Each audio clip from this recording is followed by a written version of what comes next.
CFP paint. I guess I'll have to trim that in the in the export. We are back. Week 11 is in the rear view now, and admittedly, I didn't get eyes on a ton this weekend. Was out of town, but lots of notable results. And maybe we'll talk through a couple of them that we. I don't know how much deep analysis I have this week, just given that I wasn't able to see a ton of these games, but at least want to comment on results for a few of them. Corey, what you got from this past weekend? We have two big upsets. Number 3 and number 4 both get beat. I think people would argue that maybe Ole Miss wasn't an upset over Georgia, but based off of rankings, and it was only like a 2.5 point line. Based off of rankings, and whatnot, they got beat, and the fact that Jackson Dart goes out in the first drive or so with and they have the interception, and he's out, and Georgia capitalizes on it, goes up in 7-0, and then their backup quarterback drives the entire field. He looks amazing in this play. I think he goes. I'm off the top of my head. It's like 6 for 7 on that drive, and they march right down the field as if nothing happened. And I was just like, oh, they can win this game with their backup. Luckily, Jackson comes back into the game, but they just destroyed. Was it Austin Simmons? Yeah, Austin Simmons goes 5. Okay. I'll hold it up. 5 for 6, 64 yards on that drive. It was almost as if they had not missed a beat. And awesome. His passes were sharp. It was right on target. I know they're missing their number one pass catcher and receiver, but they still looked phenomenal. They were able to make Carson Beck play under duress. I mean, Carson Beck completed 66% of his passes, but he averaged only 6 yards a pass attempt. They were not throwing the ball down the field. And not to mention he has the interception and then the fumble as well. This guy is not winning you games at this point in time, and this offense is not winning Georgia games. No. And Ole Miss handled their defense. They had time to throw. They had time to be successful. And then on top of that, if you look at the yardage for Georgia rushed the ball 33 times for 59 yards. They made Georgia one-dimensional, and Georgia can't even pass the ball, and that was the biggest issue right there. The offense did enough to win the game, and the defense dominated. I've got kind of I don't even know if it's a hot take, but not even seeing this from this game, because again, I saw maybe 4 plays of this game, but Georgia's offensive line is not very good. I mean, not very good relative to Georgia standards. Let me couch that really quick. But you get them up against a really good defensive line, and they've struggled multiple times. We're talking what? Kentucky, maybe? You talking about? I think Kentucky gave them problems. I think because I felt like they did well against Texas, and Texas' defensive line is supposedly pretty good. I feel like Texas's defensive line is a year away. I think next year that team will be really good. I think for large stretches of the Alabama game, they couldn't get things done. Yeah. This game against Ole Miss, that was why, not to toot my own horn or anything, but I was I think the defensive line for Ole Miss presents some problems for them, both on the interior and exterior. I mean, that was very clearly the case. So, I don't know. I just I think you got challenges there, and I don't think there's any solutions. So if you're Georgia, you're going up against Tennessee. That's not this week, is it? Yes, it is. Oh, it is this week. Okay. I'm still kind of in travel mode here. I'm not locked in, but that's problematic. So I just wonder what this means for Georgia going forward. I still think, obviously they're one of the higher potential teams in the league in all of Division I, but something to keep in mind if you were to come across, say, an Ohio State or an Oregon, yeah, could be trouble. And also, it throws a wrench in the SEC playoff or SEC championship kind of mix, because now you have LSU with 2 losses, Missouri with 2 losses, Bama with 2 losses, Ole Miss with 2 losses, Georgia with 2 losses. 1, 2, 3, 4, 5. and A&M and Texas play each other. So you're going to have another one team with at least two losses. There's a scenario I heard it discussed a little bit where there is an 8-way tie for first place with 8 teams at 2 losses or something like that. Yeah, I don't see that possibly happening. I think Tennessee could potentially lose to Georgia. I'll have more on that later. But then Texas and A&M and Texas play each other. I don't see Texas losing another game. So I see Texas as being first in this SEC championship, and then you have quite a number of teams at 2 losses or more. Fair, yeah. So, Yeah, it's gonna be wild down the stretch. Should we go from one surprising SEC result to another? are you talking Missouri, Oklahoma? Oh, I mean, we could talk about that. First of all, like, yeah, we could talk about that really quickly. The only thing I really want to say is, like, for anyone who had the under in this game, Yeah, which had 19 points after at halftime, it was 40.5 point total, is thinking I've got it made in the shade. I think there was only 7 points in the third quarter. Yeah, so you're at oh no, it's 19 points through 3 quarters. yeah. I was So gonna say, and wow. then you have 5 touchdowns. Is it 5? Let me count them. 1, 2, 3, 4, 5 touchdowns in the last 3.5 minutes to just destroy your bet. And of course, we have Sooner fans that listen to this, so my heart breaks for them. That's a brutal way to lose a game. You know, they didn't lose 52-3, so you can't feel good. Yeah. I was gonna say there's worse ways to winning, I guess, but that's just or there's worse ways to lose, I should say. But Yeah, that one's pretty rough. I'm assuming you're talking about the LSU Alabama game. Is that what you're That talking? was that was mine. More like okay, so that's where I wanted to shift gears to. Is like again, I didn't. Uh, I thought Bama would win. I number one did not like. It looks like I guess the entire southeast was like going through this crazy rainstorm. Like where I was in Nashville and it was raining like crazy that night. Um, you saw, yeah, it was there in Oxford for the Ole Miss UGA game. Same was true down in Louisiana. Lots of games affected by inclement weather. This one really only seemed to affect one team, and I mean, maybe the better way of saying it is like I don't know. It felt like from what I watched of the game, and I caught basically the entire second half and a little bit of the tail end of the first half. Like Jalen Miller looked like he was running on a track, and other people were kind of in sand. It was wild. This has felt like a Kalen DeBoer game to me, where he's done this once or twice, where he's not quite, where he's kind of gone into like, oh, I'm just gonna have Jalen Miller and throw it to Ryan Williams and play hero ball. But when he's been successful and when they've been really, really good is when he's relied on the athleticism of Jalen Miller. And I feel like on the whole, sometimes this year he's kind of he's messed up a little bit, but on the whole he plays to his players' strengths. And this game felt like one that offense was playing all the way to their strengths. That there was no issues that they were going to have, and they were just ready to mow over LSU. What I didn't expect was LSU's offense to do nothing against Bama's defense, and that's what surprised me. Nussmeier gave us glimpses of this a few weeks ago, gave us glimpses of it last week, and he's continuing to be kind of the mediocre Nussmeier that was the reason why he couldn't get a job earlier. But he looked phenomenal at the beginning of the year, and just not he's not a player that kind of like Carson Beck. You're gonna have sports where it looks great. He looked great in the second half against Bama, but you're also gonna have times when he can't carry the team for you. So and clearly he couldn't do that. I think he's like 27 for 42, 5.7 yards an attempt. Like that's not good, and with a touchdown and 2 interceptions or something like that off the top of my head.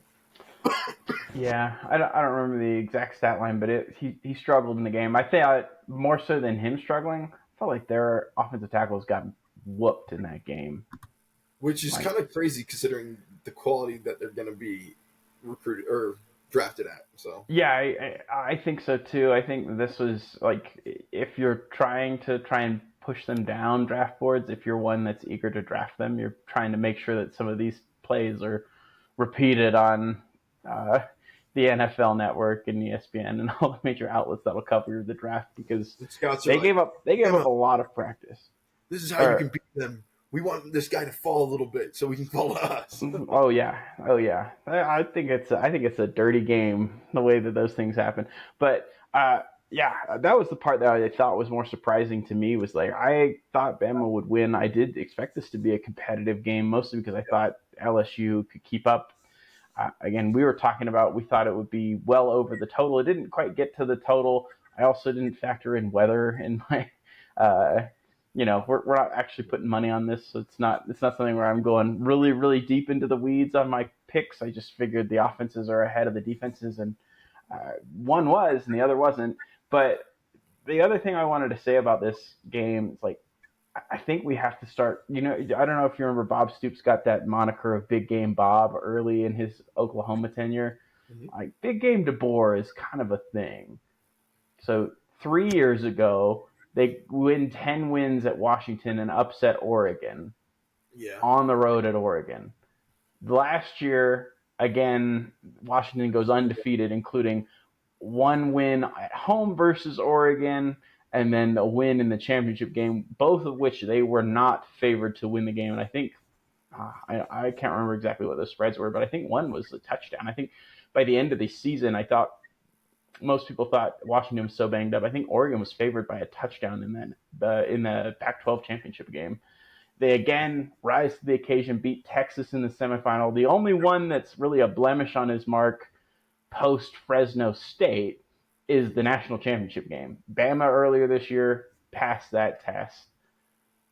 I mean, their You lose losses. Tennessee, That's but true. Okay, all right. but I don't disagree with you. Like I'm excited to see. Hopefully, knock on wood, we do get to see this Bama Texas that some people have been predicting in the playoffs. That'd be fun to see. I think the most likely result. I think if I'm not crazy, I think it might be LSU Bama. As I've heard LSU Bama as a result for the SEC championship, which sounds weird to me. In my head, I think it's going to be like Is Texas. that based on tiebreakers and I think stuff? so potentially. Hmm. So if I'm So if Texas keeps winning, or Texas A&M keeps winning, it's that part's a moot point potentially. yeah yeah, I'm trying to think. If Texas A&M and Texas both win until they get to each other, it's a moot Oh, point. they play each other, and then I guess Tennessee is still a one-loss team in the conference as well. Oh, they're Yes. only a one-loss team overall. I don't know why I had in my head that they had two losses. Yeah. Well, they played a few games, quite a few tight. So Yeah, that's true. But yeah, I that was a shocking result. Dude, was it you and I that were talking about Brian Kelly and how we might have to have a conversation about him? yeah, we were I talking about him, and that this kind of just adds fuel to the fire a little bit. Like I mean, he was making the complaints himself. Did you see his post game presser? I did not. I can't remember exactly the context in which he said this. Like, I'm sure he was, but he's like, I'm sure. He said something along the lines of, "I'm sure fans watched that effort and were like, what did you guys do for 2 weeks?" I'm like, oh, Brian, I don't know, I don't know if you should be saying that. Like, you're not wrong, but like, if I'm his agent, like, hey man, what are we doing? What are we doing? No, like, let them, like, they will probably get to that conclusion, but they don't help them. Don't help them don't, get there. don't lead the horse to water. That's right. That's right. The part is that you play at Florida next week. You play Vandy, and you could drop one of those two games. Like Or Vandy, both.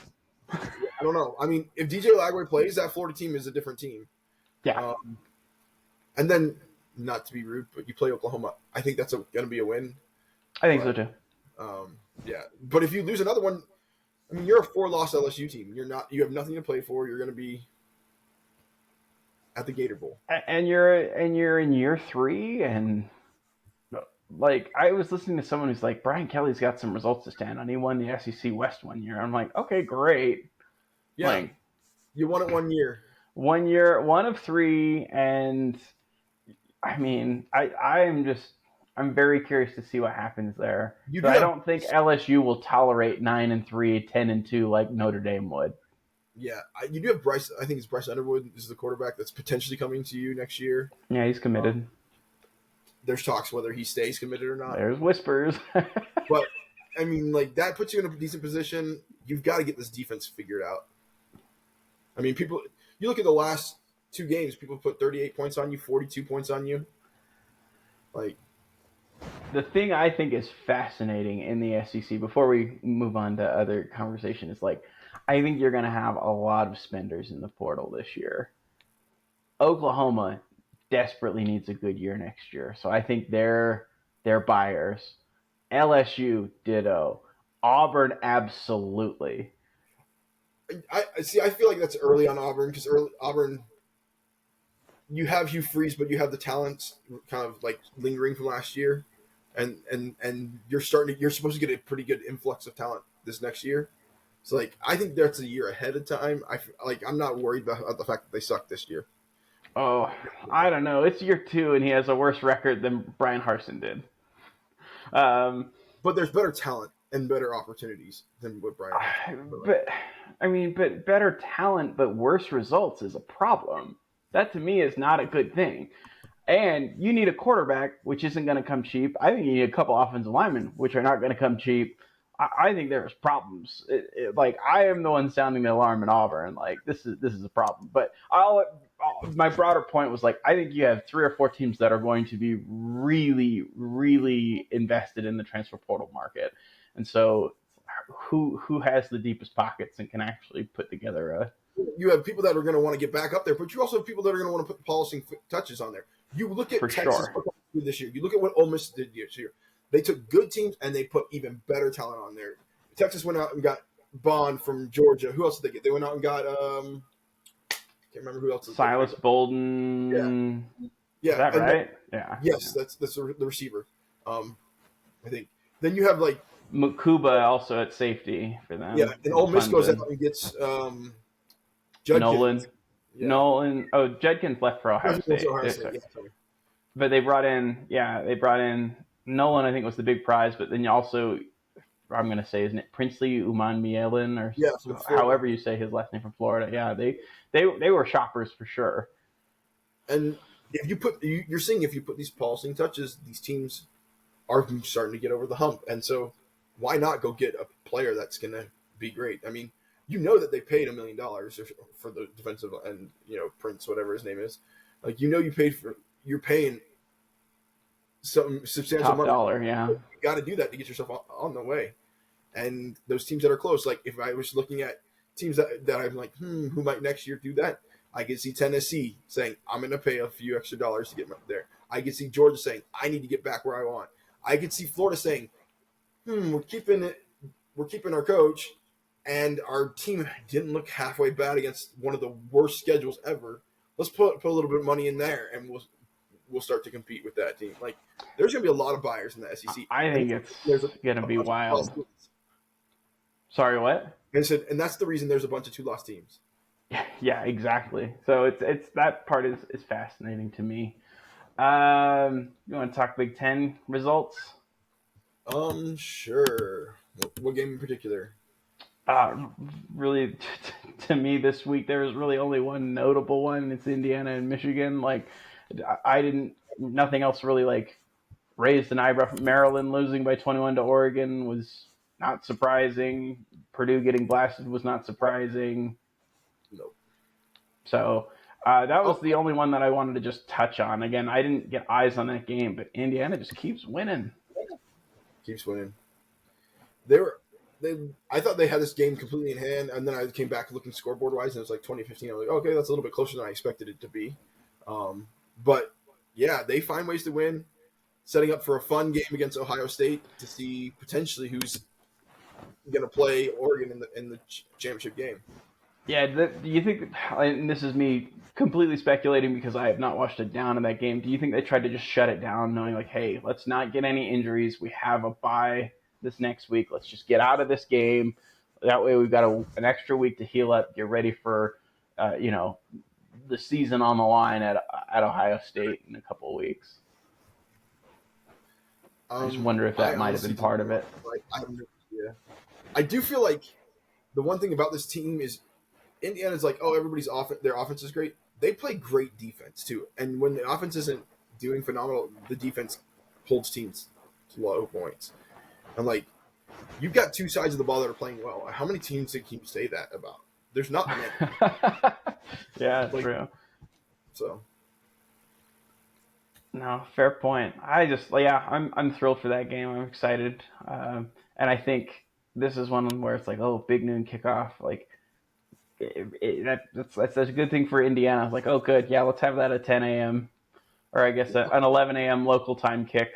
Like, good, good. Don't let that crowd be extra greased up, and I guess they probably wouldn't want to do a night game toward the end of November in Ohio or really anywhere in Big Ten country for the most part.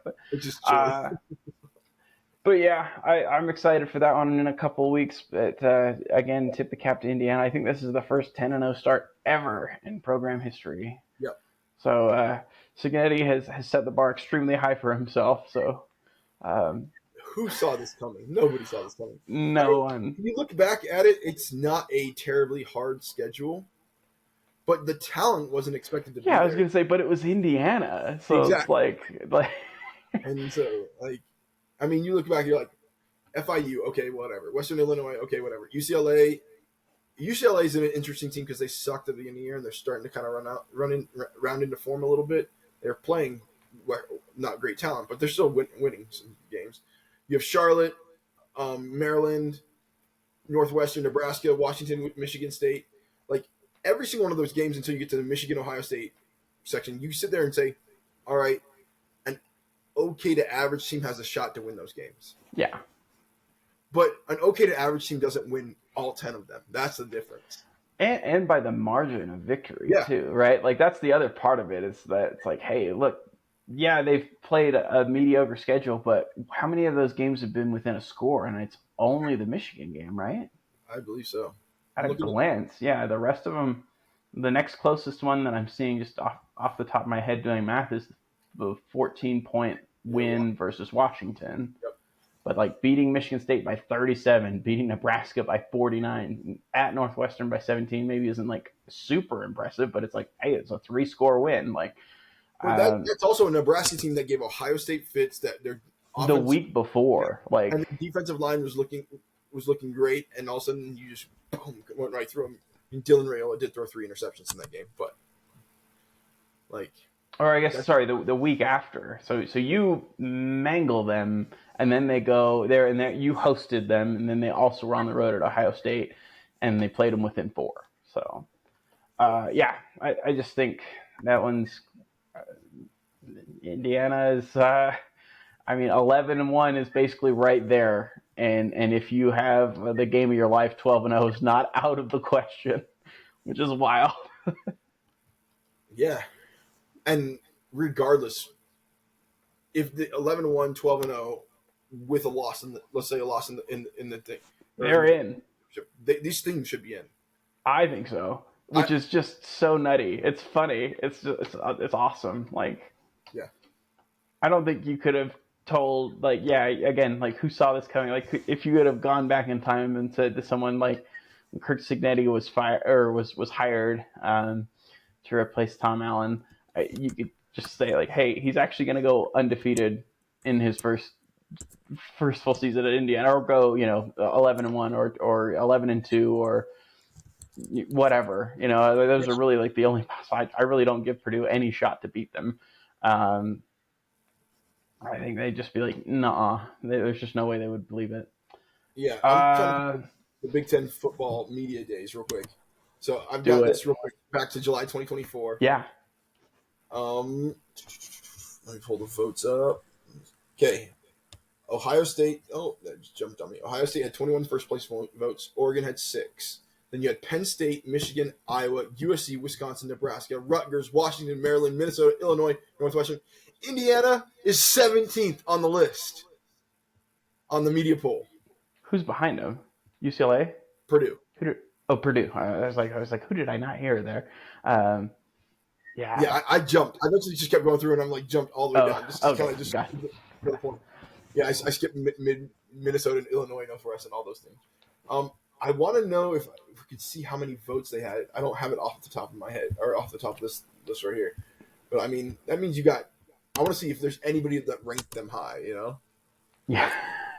I don't know if they published that for the little preseason media polls, but I you don't know. you could do a little research there if you want to. I can fill some airtime. We will find um, that. yeah, yeah. So FSU sucks. I don't know if there's anything else to say about that. Oh, First off, they let's not talk about how much FSU sucks. Let's talk about how Miami blew it again against Georgia Tech, because we already know FSU sucks. It's more fun to make fun of the Canes for That's this. true. That's true. And I saw some absolutely just banger pictures of Georgia Tech fans like laughing in the face of Miami fans, or one getting an awesome selfie with Cristobal at the end of the game when they were storming the field. Like, I did which not see any of those, but that's funny. okay, like some of it's kind of clown behavior where it's like I would be so pissed off if I was, like the Miami fan or Cristobal in that case. I mean, the person taking the selfie with Cristobal's keeping a respectful distance, right? He's not obnoxious, but he is trying to get Yeah, him in the shot very clearly.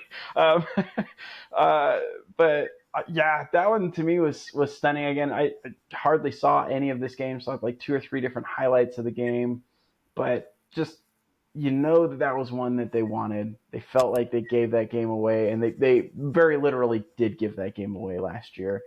yeah, and And I'll be honest. Like, I watched the game, so I'll tell you my little experience here. I yeah, had 4x4 up. I was watching the Georgia. I had the Georgia Ole Miss game. I had the Miami game next to it. Is that right? Was it at the same time? I was I gonna think say it were was. they at the same time? I don't know that they were. I want to say three. I want to say 2, 3, and 4 all played at the same time, but Oh, maybe I'm did wrong. they? You could be right. I had I one don't of the remember. games up, and I had that one next to it. And all year this year, I've watched Miami games kind of out of the corner of my eye, and when this things start to go in haywire, I'll flip over to the game, and all of a sudden the game will go like this. I did not dare move my volume over to that game because I wanted that to go the way it was, and so I watched that game in complete silence, completely just like not listening to what anybody was saying. To me, the interesting thing is like I felt watching Cam Ward, like I mean, phenomenal games to some degree. 25, I mean, 25 for 39, 348 yards, 3 touchdowns. The missing piece to me was not running when he had the chance. I felt like watching the game, and I don't know if this is true. It might be completely wrong. Watching the game, it felt like he had time in the backfield a lot, and would just dance around and try and get to where he was, and then try and make a pass, and it wouldn't quite get a finish. And they couldn't convert on third downs or fourth downs or whatever. But he wouldn't run the ball, and I'm like, you want to be Lamar to some degree. Like Lamar can pass the ball, but he knows when to run it, and this is, I think, what Cam's problem is. I went back and looked at his stats. He's only ran for 100, I think it's like 24 yards, 180 something yards, maybe something like that this year. It's not a lot of running, but you should be triggering when you have it open, when you're available. You are an athlete that can avoid space and avoid opportunities. I think he ran for -5 yards in this game. He would not go out and take advantage of what was in front of him, especially the last play where he fumbles. There's nobody within 10 yards of him for a little bit if he just goes out and starts taking off. Instead, he's trying to sit back there and throw a touchdown pass or throw a decent pass. And I'm like, you need to take advantage of what's there because you are God's gift to earth, man, with your ability to throw the ball, and you have a good running side. And I think that's the one part where he's starting to beat himself a little bit. He needs to run the ball more. Yeah, quick just fact check on you there. Yes, -5 yards on 5 rushing attempts uh, in this game, and on the season, 182 yards, averaging 3.6 yards a carry. Yeah, and like Um, 50 something of that's against Va Tech. yeah, 57 of those yards are against Virginia Tech, 29 against Louisville, uh, 33 against Florida, 43 against USF to kind of open that game up. So yeah, in the games where it's been sort of down to crunch time, I guess sans the Cal game where it was 6 rushes for 15 yards. Even then, that's factoring in sack yardage. In that game against Cal, he had a long rush of 24 yards, so the sack yardage is not doing him any favors there. But yeah, it's that component, and it's not necessarily like a major part of his game where he uses it super frequently. But when No, he has, it's been a backbreaker for and I mean, we see this time and time again. And now, if you flip the script, we see it with Haynes King. Haynes King is a running quarterback, but his dynamic ability is what opens up a team for him to be able to pass against them. And I Mhm. mean, you saw against BYU, even the true freshman that they played. I can't remember his name off the top of his head, or the freshman that they played. was able to move and run against the BYU, and that opened up the Oh, passing in game. Utah, Brandon Rose, yeah. And like the dynamic of having a quarterback that the defense has to account for is something that makes it so much harder. And Cam Ward is not making teams be responsible for that. Yeah. You know, it's Anyway, oh, sorry, you jumping to. no, I just like, yeah, good summary there. Brent Key is always, yeah, they fight hard. I think Georgia Tech. I think we had talked about this in the preseason, where it's like, hey, like that's a pretty good football team, but their record may not necessarily show it. And I think we've seen some of that play out here with Georgia Tech, where you've had a couple of disappointing losses, right? Like, I Yeah. don't know if like losing on the road at Virginia Tech is probably not what you would have expected, and then on the road at Syracuse, like both of those like are not necessarily easy places to play. At Virginia Tech it would be considerably tougher, and I know they were working with a backup QB in that one, so I'll give them a little bit of grace there. But that's a pretty good football team for ACC standards, and it may not be fully reflective in their record. I love the play calling in this game from them. It was like, I'm going to run, I'm going to punch you in the mouth. You're not going to be able to stop it. And when you finally buckle down, we'll flip a little pass out and catch you off guard so that you have to account for everything. I mean, Haynes King ran the ball 20 times in this game. Oh wow. Yeah. It was fun to watch. All over the place. I love it. I love it. He's a fun player to watch. Um, any other ACC results that we need to cover? I feel like that was kind of the major Let's just talk ones. about Florida State real quick and the fact that they lose Yeah, 52-3, but then you get the OC, the DC, and the wide receiver coach all X'd on Saturday or Sunday night. That yeah. time, not surprised. No, not surprised. I mean, neither unit has been actually particularly good. I mean, the offense has been downright atrocious. To me, it's interesting where it's like, oh, I'm going to fire the offensive coordinator, but it's like Norvell calls the plays, so like that part is like, all right, like obviously you're not going to fire yourself, but I do I think mean, there's a huge there. I think you kind of nailed the issues for Florida State, though. To be honest, the issues have been Florida State have been wide receiver with drops and players not good players not being recruited, players not improving. I think you can point to maybe one or two players that have improved underneath Ron Dugans. I love Ron Dugans. He will always be a FSU lore, but as a coach, he's kind of struggled here. I think you saw Johnny Wilson that was actually improved, and thanks to Florida State, got drafted and caught a touchdown for the Eagles this last week. But then you have like people like Keon Coleman who are outward saying like, if you want to get developed as a wide receiver, don't go to Florida State. Like straight up said that in the media or not in the media, but in the rumors last week, and a lot of people have confirmed in the background that that's the case. So you're Xing that, and then the fact that you've recruited the offensive line okay, but you haven't developed the offensive line, at all, yeah, and that's an it's issue. I was talking to a Miami fan a few weeks ago, right before the Miami game. I ran into him at Thanksgiving Point, and I'm like, "You guys are going to kill us." And he's like, "Y'all don't recruit the trenches." I'm like, "Well, I would sit there and say like we try to recruit the trenches. We do have like 4 stars, but I agree they're not they're developing. not Like developed. you Yeah, watch how many people's players can get out a 4-star freshman or 5-star freshman on the field and still play. You watch a backup defense or backup center from that used to play defensive tackle for BYU, and all of a sudden he plays well at a big level. And Florida State's not able to take 5-year starters or 4 stars linemen to be what they need to be. yeah, and be functional, right? Like you're not asking them to set the world on fire. You're asking them to be like, hey, like don't have every play be dead on arrival because you're 2 yards in the back. You've been pushed 2 yards in the backfield, or he's completely shed your block. You whiffed on the block, and we've got a free run around the QB right from the word go. I think if you clean those two up, that starts to fix the offense a little bit. I do think very, very, very much so. There are more firings on the way. Yeah, I don't think we're done here. The reason you can't fire everybody now is because you need somebody to coach for the next 2 games. Yeah.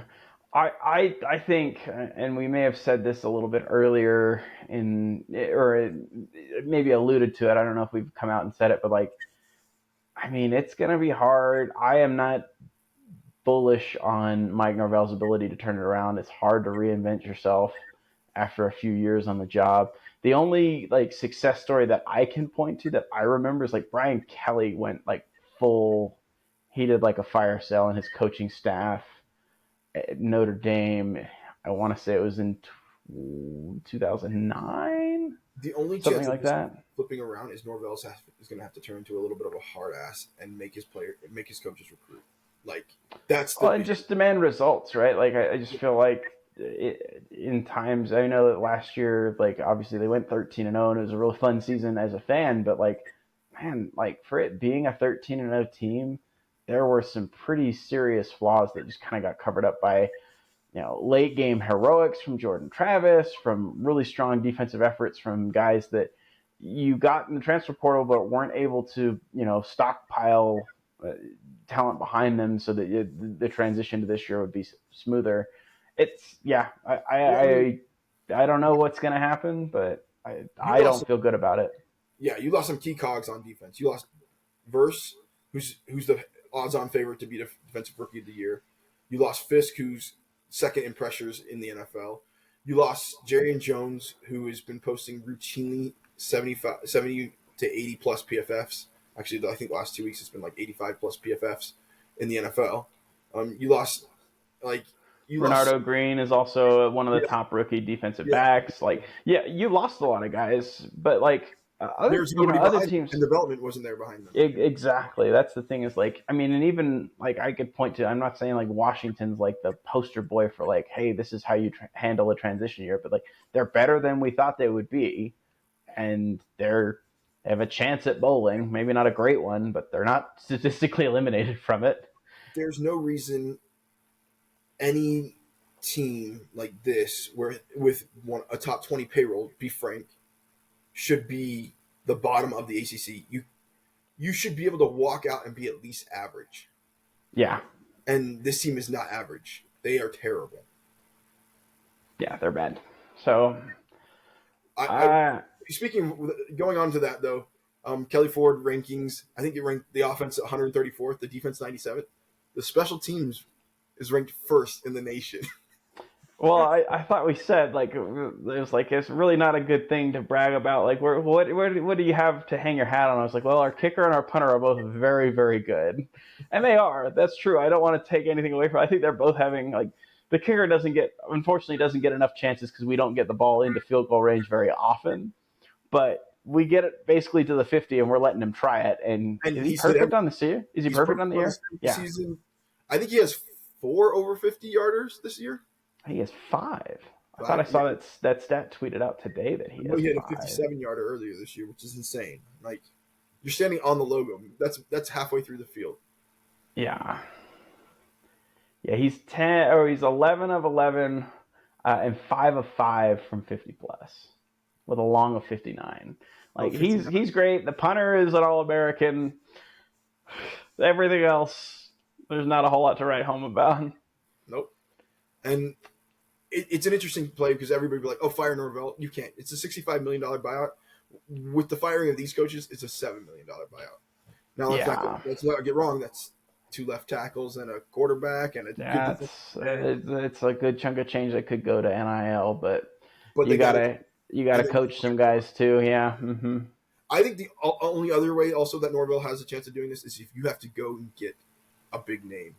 I think people like there's no way they do that. I think if you could pull a defensive coordinator from a Georgia, somebody that's being successful, and you're like, you know what, we're just gonna overpay for you, and you can pull somebody over because you already know that they can recruit, you already know that they can be successful, and so it's like, all right, we're willing to pay for you to come over here, and that shows, okay, Florida State isn't just like, oh well, who's the next up and comer we're gonna put in here. All right, we don't really know them. Nobody's going to really come to them.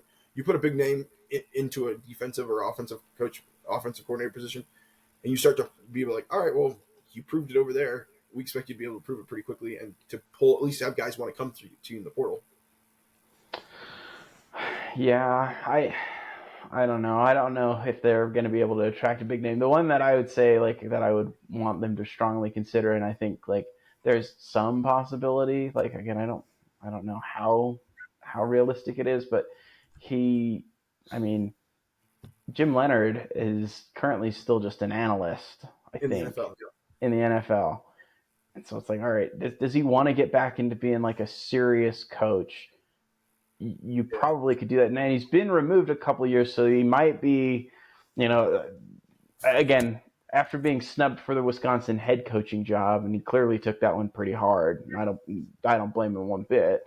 Like, he was considered for head coaching jobs, but now that he's been removed for a little bit, I feel like, the shine, or like, like the name recognition maybe has like sort of faded amongst like fans and perhaps alumni, but that also might be, I figure the longer you wait to try and get back into the game, the opportunities are probably going to go down certain tiers, and you're probably to a point where maybe he at least takes that phone call. I know that they had a conversation when he was looking at defensive coordinator earlier, when Norvell was initially trying to find his defensive coordinator. Mhm. So that's one to consider. They ended up sticking with Wisconsin, and it seemed like it was the right move because he looked in line to get that job, and they opted to take an outside hire. But so that would be one that I'd be like, that's the home run for me. He's a good recruiter. He's never had a brand like Florida State to sell, but he obviously has his own performance in developing players and his own experience. It was a 10-year NFL vet. That would be the one I think would be a home run on the defensive side of the ball. Offensively, I have no idea who you're getting here. I really don't have a good thought on it. I really don't have. Yeah, like I don't know. It's going to be hard to turn it around. I 100% agree with Yeah, you. it's gonna be rough. So All right, we gotta before we wrap the recap. We gotta let's just hold on just a minute. Just hold on for a second before we move on. Let's hold this moment and let's talk about BYU and Utah. So, uh, man, I like your what? little analogy there. Okay, I was like, I had to keep doing it because I didn't think you got it, and I was like, okay, I'm gonna just like I'm be not giving you the really, reaction you wanted. I'm sorry. really annoying with it until I get what I want. Yeah, I felt like this game kind of went the way I sort of expected it to. I don't know if we had talked about Rose playing in this game. He played You well. did Like we briefly. did. Okay, I can't remember. I was like, You made the comment you thought that he would play oh, over I him. did. Okay, I was like, I remember thinking that's a possibility, but I also was like, is that really fair to him that to be your first start? He was ready. Like, good for him. He was ready. He came prepared. Uh, I can't remember who it was on BYU's defense that said like we prepped for both, but mostly Wilson, and I thought that showed. Like, you clearly weren't ready for a kid that has some athleticism, maybe isn't like isn't going to set the world on fire, but you weren't ready for him. Felt very similar with the Oklahoma State game where they played Wrangle instead of goodness, I can see his face, but I can't think of his name right now. I'm Gosh, sorry, I don't know. Oklahoma State QB who was at Texas Tech, Alan Yeah, Bowman. Alan Bowman, that's it. there he is. I'm like Um, 7 year guy. I know yeah, yeah, what it yeah, is. we know. But like they come in, they start Wrangle, and it just seemed like, oh, BYU wasn't ready for this. So I that is to me concerning that that's happened now twice, where there's been like at least whispers of a QB change, and you've been caught off guard, like Or you just haven't had, unprepared. or you didn't have any good video, so you didn't know Any what to tape to go off of? All right, like maybe That's I what I'm feel at. like Like, you know, he can move. You know, but that's about all I know. And I'm like, how are they going to use him? They use. I mean, I feel like they used him as a decoy for a little bit. Like you thought you were going to get the ball to Mackay. You thought there was going to be a lot of running, and they didn't feel. It didn't feel like they left on like lean on the run. They kind of pulled it and snuck him out in those games. It felt yeah, and you also didn't do yourself any favors with your offensive performance in the first half, where I felt like your defense was kind of out there on the field for really large portions of that first half. Uh, this was we knew it was going to be a hard fought game. You were going to get Utah's best effort. You got it, and you were able to kind of pull the game out. Again, second half, Utah does not score. I think I saw someone tweet that they only had like 4 plays in BYU territory in the entire second half. So I can believe that. They never felt like a threat. Yeah. Yeah, it was something where it's just like, okay, the offense has to turn it around. And again, not a great offensive performance, but you made some plays that you needed to make. You were fortunate on a few things, like, Retzloff fumbles and it bounces right back to him. That was pretty fortunate. Could have had a game-sealing interception. The play after the hold call that everyone's talking about goes right through his hands. Like, you were lucky in certain respects. But you also, I think, were just the better team, and ultimately that played out. Like, you were the better team. You made more. I mean, let me get the stats in front of me, so I'm not just kind of talking about sort of soft factors without any numbers to back it up. But um, I just, I mean, the team it's a good football team. They're not a perfect football team, or I don't even think I'd say a great football team, but you made enough plays that you're really kind of that second half. It just felt like, okay, if they can stop tripping over themselves, they'll win. I will go out on a limb again. Yeah, you outgained them in terms of total yards, 339 to 259. I didn't realize they had won the turnover battle 3-0. Yeah, two I interceptions and the fumble. Is that right? When was the fumble? I'm trying to remember the Utah fumble. I don't know. Anyway, while you work through that, I just, yeah, like, you outgained them. In terms of, yeah, really what made this game close is you could not extend your drives. Third down efficiency 1 of 12 on the night. Fourth down efficiency 1 of 2. Utah 6 of 12. But again, uh, more explosive in terms of your ability to throw the football. Like, your yards per pass was lower, but again, like 15 of them. Um, I think 15 completions. Not a good game, but really this is one, like, hey, win this game and then regroup. Like, this one, if you get out of there with a win, hostile environment. One thing I was gonna say is, like, I expected that crowd to maybe be a little bit more neutral, and it wasn't. Like, I did BYU too. I fans, thought come on, BYU people. fans would buy. Yeah, yeah, that was your opportunity to take over that stadium and make that home field advantage neutralized to a certain degree, and I'm a little disappointed. If we were in town, we probably would have gone to that game, and I don't know. So that was one thing. The other thing I wanted to just spend a minute on is, like, and I've said this for a while, BYU's got an organization problem, and I don't mean like the organization, like the group. I think they're not Talking about the organized. last few minutes, yeah. I don't even say, like, just like the times where they take timeouts. It's like, it's frustrating for me because it's like the same problems kind of continue to crop up. But, like, man, like, you should not be like running the play clock down to like 3 seconds out of a media timeout off of a kickoff. Like, you should have that play, that first play should have been called 5 minutes ago, and 5 minutes of real time, not 5 minutes of game time, because you've had 5 minutes just about, like, from the time that that Utah scores. Like, this should be really simple. And then some of the things, I feel like they're sort of like winging it at times as well when it comes to um, like they're not talking on third down after the call's in. They're not saying, okay, well, what happens if it's 4th and 4? What happens if it's 4th and 1? What happens if it's 4th and 9? Like, I feel like they're making that decision after they see the result rather than talking about it while, like, you have a full offensive staff, right? Like, if you need to audible, like, obviously your offensive coordinator's got to be plugged into what's happening on that play.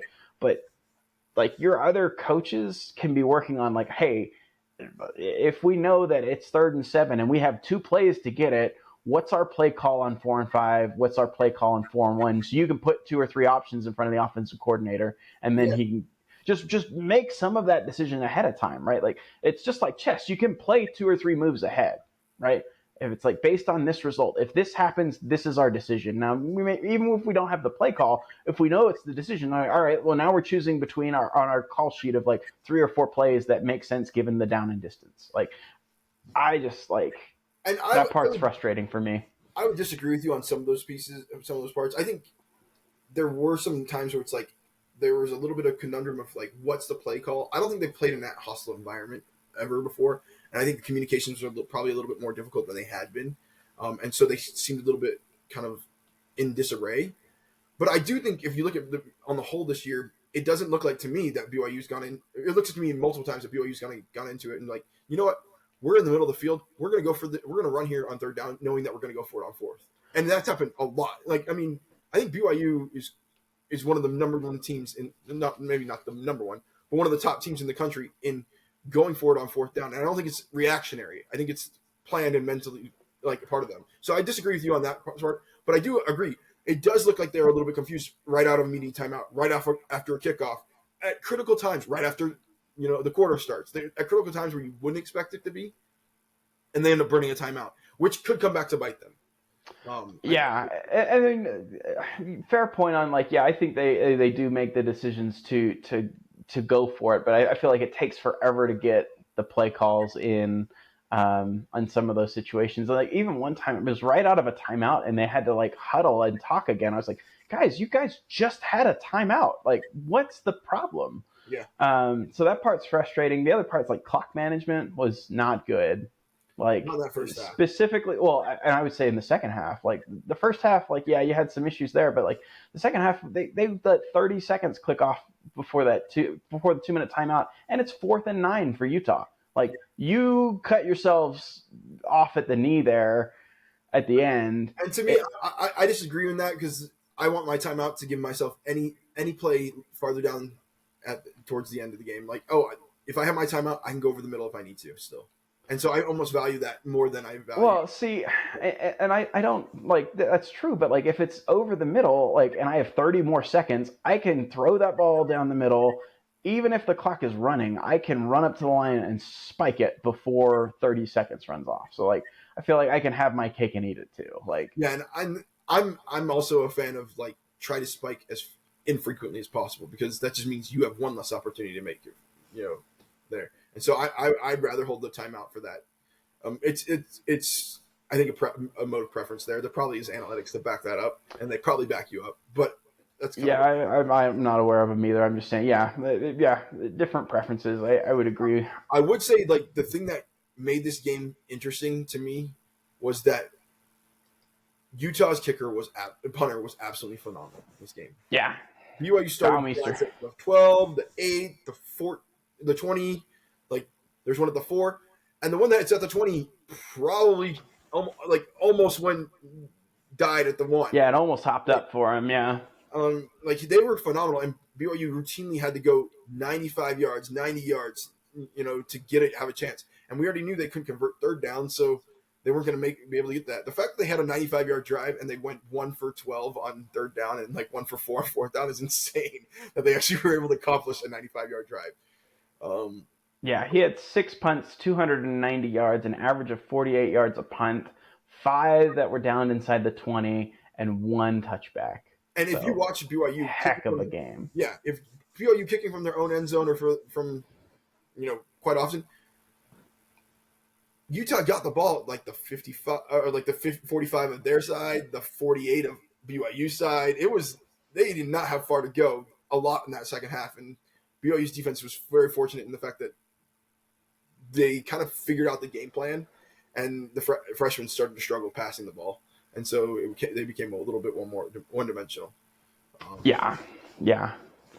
But all in all, you're 9-0. You'll take it. A win in Salt Lake. Those aren't always easy to come by. Although I saw the joke on Twitter today that BYU has won a Big 12 conference game in Salt Lake before Utah has, which apparently is true.